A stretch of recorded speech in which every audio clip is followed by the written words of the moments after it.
Hello, today I will be reading from the book of Isaiah, chapter 5.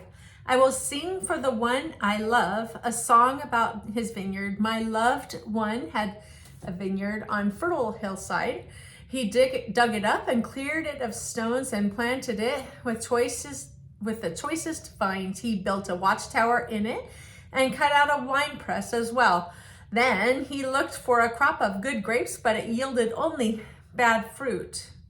Now, you dwellers in Jerusalem and people in Judah, judge between me and my vineyard. What more could have been done for my vineyard than I have done for it?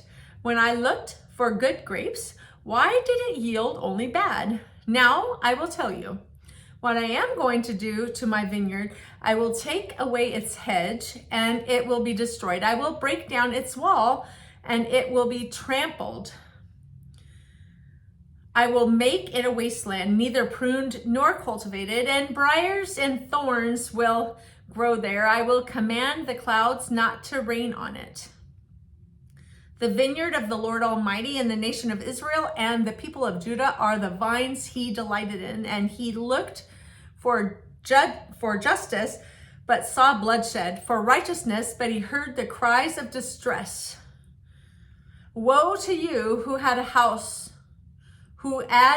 to house and join field to field till no space is left, and you live alone in that land. The Lord Almighty has declared in my hearing, surely the great houses will become desolate, the fine mansions left without occupants.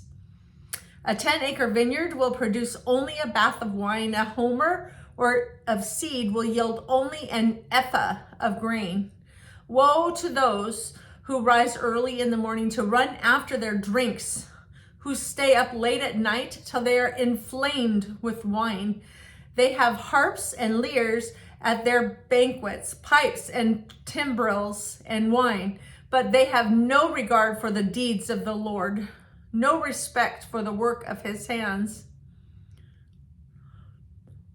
Therefore, my people will go into exile for lack of understanding. Those of high rank will die of hunger, and the common people will be parched with thirst. Therefore, death expands its jaws, opening wide its mouth. Into it will descend their nobles and masses with the brawlers and revelers. So people will be brought low and everyone humbled, the eyes of the arrogant humbled, but the Lord Almighty will be exalted by his justice, and the holy God will be proved holy by his righteous acts. Then sheep will graze as in their own pasture. Lambs will feed among the ruins of the rich. Woe to those who draw sin along with cords of deceit, and wickedness as with cords of hope.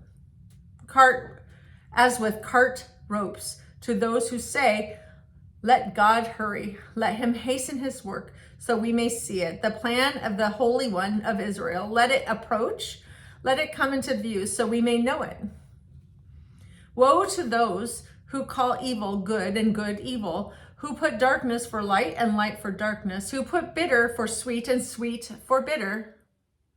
Woe to those who are wise in their own eyes and clever in their own sight. Woe to those who are heroes at drinking wine and champions at mixing drinks,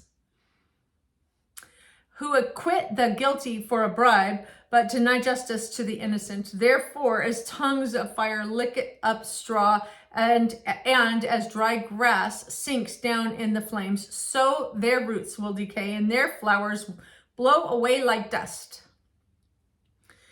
For they have rejected the law of the Lord Almighty and spurned the word of the Holy One of Israel.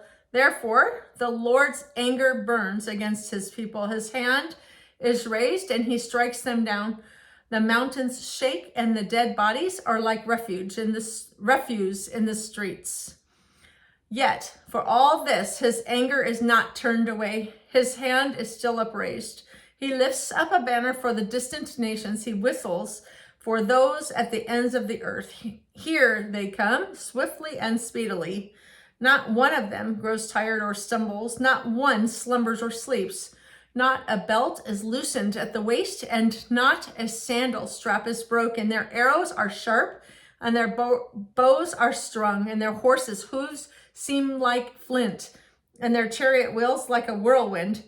Their roar is like that of the lion, their roar like young lions. They growl as they seize their prey and carry it off with no one to rescue. And that day, they will roar over it like the roaring of the sea. And if one looks at the land, there's only darkness and distress. Even the sun will be darkened by clouds. Thank you.